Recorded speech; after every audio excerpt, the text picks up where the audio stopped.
Assalamualaikum warahmatullahi wabarakatuh. Perkenalkan, nama saya Hawadira Haleda dengan NIM 151422142.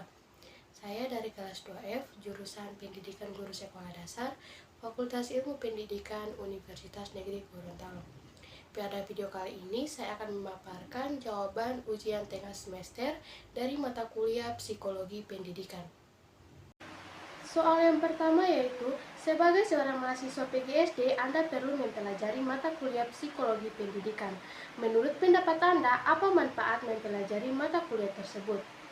Nah, menurut saya, mempelajari mata kuliah Psikologi Pendidikan yaitu yang pertama, mengembangkan kemampuan diri dalam membagikan pengetahuan yang dimiliki secara lebih terstruktur dan efektif.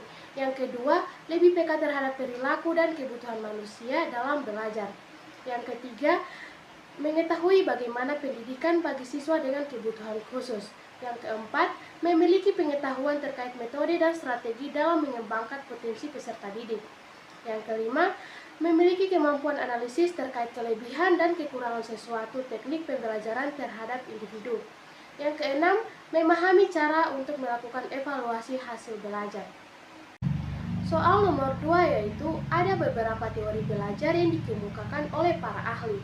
Pilih salah satu teori belajar tersebut dan beri alasan Anda memilih teori tersebut dihubungkan dengan proses pembelajaran di sekolah.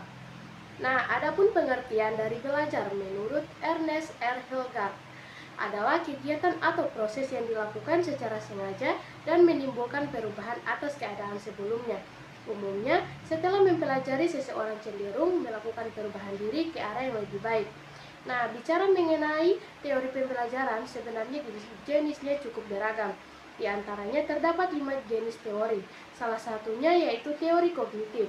Teori kognitif mulai berkembang pada abad 20-an. Secara sederhana, teori ini menggambarkan bahwa belajar adalah aktivitas internal yang terdiri dari beberapa proses, seperti pemahaman, mengingat, mengelola informasi, pemecahan masalah, analisis, prediksi, dan perasaan. Ada juga menggambarkan bahwa teori belajar kognitif itu ibarat komputer. Proses awalnya dimulai dengan memasukkan data, kemudian mengelolanya hingga mendapatkan hasil akhir.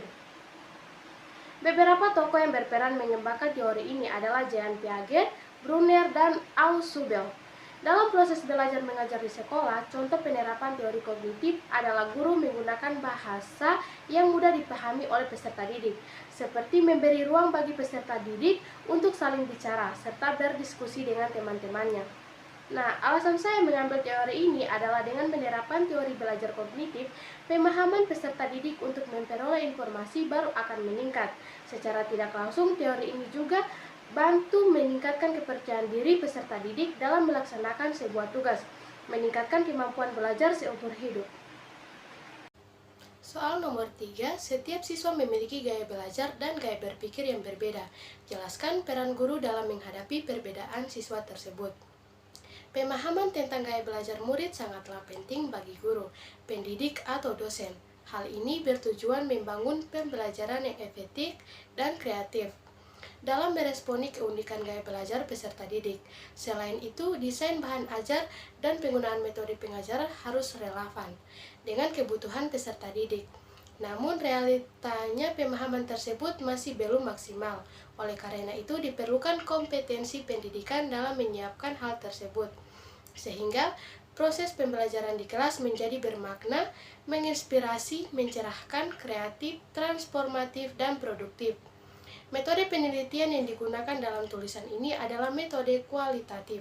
Hasil penelitian ini menyimpulkan bahwa bila pendidik kurang memahami tentang gaya belajar anak dan gaya belajar dirinya sendiri dapat mengakibatkan pembelajaran tidak efektif dan kreatif. Soal yang keempat. Akhir-akhir ini beberapa hasil penelitian menunjukkan adanya motivasi belajar siswa sekolah dasar yang rendah. Menurut Anda, apa yang menyebabkan dan upaya apa yang harus dilaksanakan agar motivasi belajar siswa meningkat? Menurut saya, penyebab motivasi belajar siswa yang rendah yaitu: yang pertama, guru tidak memberikan motivasi kepada siswa. Kedua, siswa tidak menyukai cara pengajaran guru. Yang ketiga, siswa tidak menyukai mata pelajaran tertentu. Yang keempat, motivasi dalam diri siswa yang lemah. Kelima, siswa yang bermasalah. Keenam, kurangnya perhatian orang tua di rumah. Berikut juga cara meningkatkan motivasi belajar siswa. Yang pertama, pilih metode belajar yang tepat. Guru harus bisa memilih metode yang digunakan untuk meningkatkan motivasi belajar siswa. Pemilihan metode ini bisa menjadi tolak ukur apakah siswa merasa jenuh atau antusias dalam kegiatan belajar mengajar. Metode belajar sendiri sangat beragam, mulai dari diskusi langsung, diskusi melalui aplikasi, diskusi kelompok, dan lainnya. Selain guru, orang tua juga perlu mempelajari metode belajar, mana yang tepat untuk anak di rumah agar dapat memaksimal waktu belajar mereka. Yang kedua, memaksimal fasilitas pembelajaran. Motivasi belajar siswa juga dapat ditingkatkan dengan memaksimalkan fasilitas pembelajaran. Misalnya dengan memanfaatkan perpustakaan dan taman sekolah untuk proses belajar agar siswa tidak bosan belajar di dalam kelas. Selain itu, juga bisa memanfaatkan laboratorium, ruang komputer, aula, masjid, dan lainnya. Begitu juga dengan fasilitas pembelajaran jarak jauh, misalnya menggunakan ruang pertemuan online. Ketiga, manfaatkan media belajar. Saat ini, media belajar sudah semakin beragam. Selain buku, siswa bisa mencari informasi dan ilmu pengetahuan melalui internet. Di internet pun tersedia banyak media belajar, mulai dari bacaan, audio, hingga video belajar. Bahkan, media belajar ini banyak yang gratis, sehingga semakin memudahkan siswa untuk memperoleh informasi. Yang keempat, meningkatkan kualitas guru. Cara meningkatkan motivasi belajar siswa juga dapat dilakukan dengan meningkatkan kualitas guru terlebih dahulu, sehingga guru adalah sosok penting dalam kegiatan belajar mengajar di sekolah. Kualitas guru ini tidak hanya diukur dari penguasaan dan cara penyampaian materi kepada siswa, namun juga kemampuan guru mengerti psikologi anak. Yang kelima, evaluasi pembelajaran. Jika siswa dirasa belum memiliki motivasi belajar yang tinggi, guru perlu melakukan evaluasi pembelajaran. Hal ini untuk dinilai apakah kegiatan belajar mengajar selama ini sudah efektif atau belum. Evaluasi ini bisa dilihat dari analisis nilai siswa. Selain juga mengevaluasi metode dan media belajar yang selama ini digunakan.